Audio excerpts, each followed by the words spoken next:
बारे में बात करेंगे। सबसे पहले मैं ना आपको बता दूंगी कि इसमें से शॉर्ट क्वेश्चन और लॉन्ग क्वेश्चन कौन कौन से बन सकते हैं। वैसे तो देखा जाए ना ये पूरा चैप्टर ही बहुत ज़्यादा इंपॉर्टेंट है, लिहाजा मैं जो भी लॉन्ग बोलूँगी मैं कहूँगी इंपॉर्टेंट है। आपने ये नहीं कहना कि अच्छा सारे इंपॉर्टेंट है, बिल्कुल इंपॉर्टेंट है।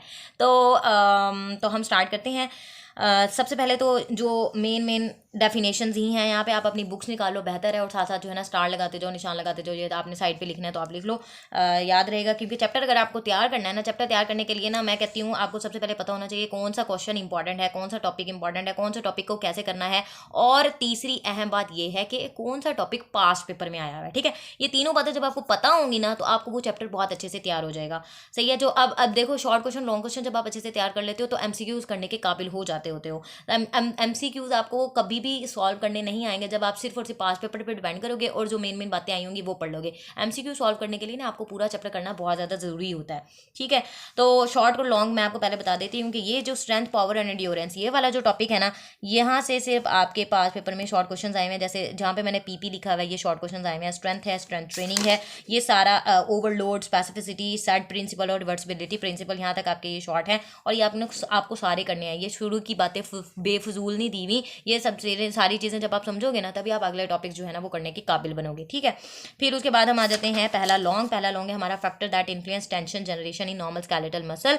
तो अगर आपको ये लॉन्ग तैयार करना है तो बेहतर है कि पहले आप ये बॉक्स तैयार कर लो। जब आप बॉक्स तैयार कर लोगे ना आपके लिए बाकी लॉन्ग जो है वो तैयार करना आसान रह जाएगा। फिर नंबर 2 पे जो लॉन्ग आता है हमारा वो है पेज 176। दूसरा है physiological adaptation to resistance exercises. इसके लिए भी आप पहले बॉक्स तैयार कर लो। बॉक्स जब आप तैयार कर लोगे तो बाकी जब थ्योरी आप पढ़ोगे तो आपके लिए ये याद रखना आसान हो जाएगा। और वैसे भी हम बहुत ज़्यादा आलिम फाजिल हैं, एक लाइन कर लें तो 10 लाइनें लिखना हमारे लिए बहुत आसान होता है।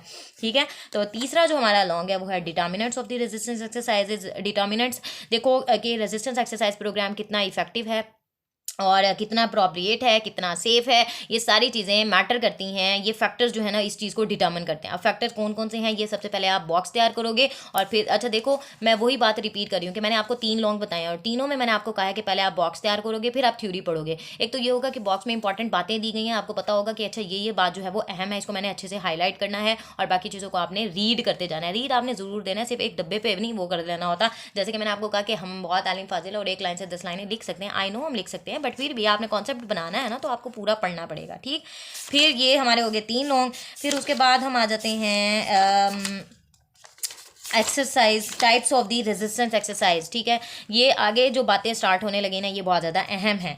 तो types of the resistance exercise में आइसोमेट्रिक और डायनामिक ये पूरा ही इंपॉर्टेंट है। ये जब हम पढ़ेंगे ना फिर हमें पता चलेगा कि अच्छा क्या क्या चीज़ें हैं, बट अभी मैं आपको सिर्फ हेडिंग्स बता रही हूँ कि कितनी करनी है। आइसोमेट्रिक, डायनामिक, ठीक है, फिर उसके बाद ये कंसेंट्रिक, एक्सेंट्रिक, आइसोकाइनेटिक एक्सरसाइजेज। अगर हम तीनों टाइप्स को देखें ना कि आइसोमेट्रिक, डायनामिक और आइसोकाइनेटिक, तो आइसोकाइनेटिक जो है वो सबसे ज़्यादा इंपॉर्टेंट है। फिर ऊपर से इसकी जो है ना वो रेजिस्टेंस आ जाती होती हैं, सॉरी कैरेक्टरिस्टिक्स आ जाती होती हैं, तो ये सारी इसकी कैरेक्टरिस्टिक्स इंपॉर्टेंट हैं। ये ना मैंने आइसोमेट्रिक, डायनामिक और आइसोकाइनेटिक को मैंने एक ही उसमें लिया है types of the exercise resistance exercises. ठीक है, तो ये हमारे हो गए 4 टोटल 4 लॉन्ग अभी मैंने आपको बताया है। फिर उसके बाद आ जाते हैं open kinetic chain and close chain. चलो इसको हम अलग से देख लेते हैं, 5 कर लेते हैं। ठीक है, जब हम चैप्टर करेंगे ना हम अपने ये बातों को ना अपने माइंड में रख के करेंगे कि मैंने इतने लॉन्ग जो है इस चैप्टर में से तैयार करने हैं। ये पास पेपर में भी आए हुए हैं, बिला वजह नहीं बता रही। फिर जनरल प्रिंसिपल वैसे कोई लॉन्ग में आया हुआ नहीं है, general principle of the resistance training, but फिर भी अगर आपको प्रैक्टिकल करना है ना, प्रैक्टिकल अच्छे से करना है, ऑब्वियसली अगर अभी आपके रिटर्न होंगे, रिटर्न के बाद प्रैक्टिकल्स होंगे, तो जब आप करने लगोगे तो उसमें ये सारी चीज़ें मैटर करती हैं। एग्जामिनेशन, इवैल्यूएशन और किस तरह से जो है ना स्टार्ट करना है आपने एक्सरसाइज प्रोग्राम को, किस तरह से पोजीशन ऑफ थेरेपिस्ट क्या होगी, पोजीशन ऑफ पेशेंट क्या होगी, तो ये सारी चीज़ें हम पढ़ेंगे। ठीक, अच्छा, और जब हम बात करते हैं ना प्रिकॉशंस की, एक मैं आपको मेजर बात बताऊँ, देखो जब भी आपने थेरा करना है, कोई भी चैप्टर करनी है, प्रिकॉशंस क्या होती हैं, उसकी इंडिकेशंस क्या है, उसकी कॉन्ट्रा इंडिकेशंस क्या है, ये 3 तो आपने घोल के पीने हैं ना, चाहे पास में आया हुआ है चाहे पास में नहीं आया हुआ है, ये चीज़ें आपने घोल के पीनी है, आपको अच्छे से पता होनी चाहिए। अब हम रेजिस्टेंस एक्सरसाइज की प्रिकॉशंस क्या होती हैं ऑब्वियसली जब हम पढ़ेंगे तो फिर पता चलेगा, तो प्रिकॉशंस भी इंपॉर्टेंट हैं हमारे में। तो ये लॉन्ग क्वेश्चन आया हुआ है एक्सरसाइज इंड्यूस मसल सॉरनेस, ये भी इंपॉर्टेंट है। फिर इसके आगे जो है ना वो टाइप्स आ जाती होती हैं। पास पेपर में जितने गंदे तरीके से लिखा हुआ है ना, तो बुक में भी खैर ऐसे ही है, बिल्कुल बस ए से शुरू करते हैं और जी पे जाके एंड कर देते हैं, कोई हाईलाइटिंग नहीं है, कोई हेडिंग नहीं बनी हुई है। लेकिन जब हम इसको पढ़ते हैं ना ये बहुत आसान है, जब पढ़ेंगे तो फिर पता चल जाएगा। तो ये अच्छा, फिर ये कितने हो गए, 6 हो गए। हाँ, एक्सरसाइज इंड्यूस मसल सोरनेस, हाँ 6 हो गए। एक्सरसाइज इंड्यूस मसल सोरनेस की हम टाइप्स देखेंगे। फिर देखो मैं आपको पहले बता चुकी हूँ इंडिकेशन, कॉन्ट्रा इंडिकेशन, प्रिकॉशन, इनको तो आपने छोड़ना ही नहीं है ना, ये तो हम करेंगे, चाहे रेजिस्टेंस एक्सरसाइज हो, चाहे स्ट्रेचिंग की बात हो, चाहे ग्लाइडिंग की बात हो, चाहे मोबिलाइजेशन, मैनिपुलेशन, सारी आपने प्रिकॉशंस तो आपने अच्छे से तैयार करनी होती हैं, ठीक है ना।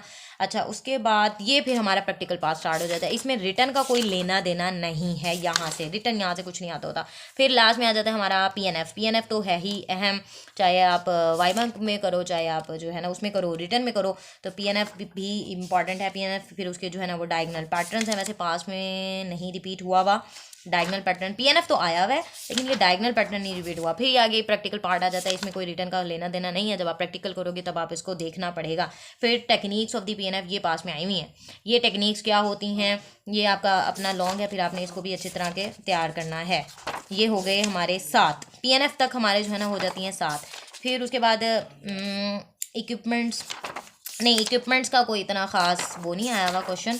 देखो चैप्टर शुरू करो तो ख़त्म होने में ही नहीं आता, देख के इतनी थकावट हो जाती है, पढ़ने में कितनी थकावट होगी वो तो फिर आप देख सकते हो। तो टोटल अब हम देख सकते हैं बस 7 ही हो गए, ठीक है। हम अब हमने 7 जो है ना लॉन्ग इसमें कवर करने हैं। शॉर्ट क्वेश्चन तो वो अलग से बात हो गई ना। अच्छा, जब ये लॉन्ग तैयार हो जाएंगे ना आपको शॉर्ट तो आराम से ही तैयार हो जाएंगे। तो जब हमने इसको स्टार्ट करना है ना, और दूसरी बात ये कि कभी भी ये 2 दिन में चैप्टर होने वाला है ही नहीं। मतलब वैसे हम देखें तो ये हम 1 दिन में कोशिश होती है हमारी हो जाए, लेकिन ये चैप्टर 2 दिन में होने वाला है ही नहीं। तो इसका हक है कि कम से कम इसको 4 से 5 दिन दिए जाएँ, अगर हमने अच्छी तरीके से करना है तो, ठीक है। तो इंशाल्लाह फिर हम स्टार्ट लेंगे इसका, शुरू में हम डेफिनेशंस को देखेंगे और फिर सीक्वेंस के साथ चलेंगे।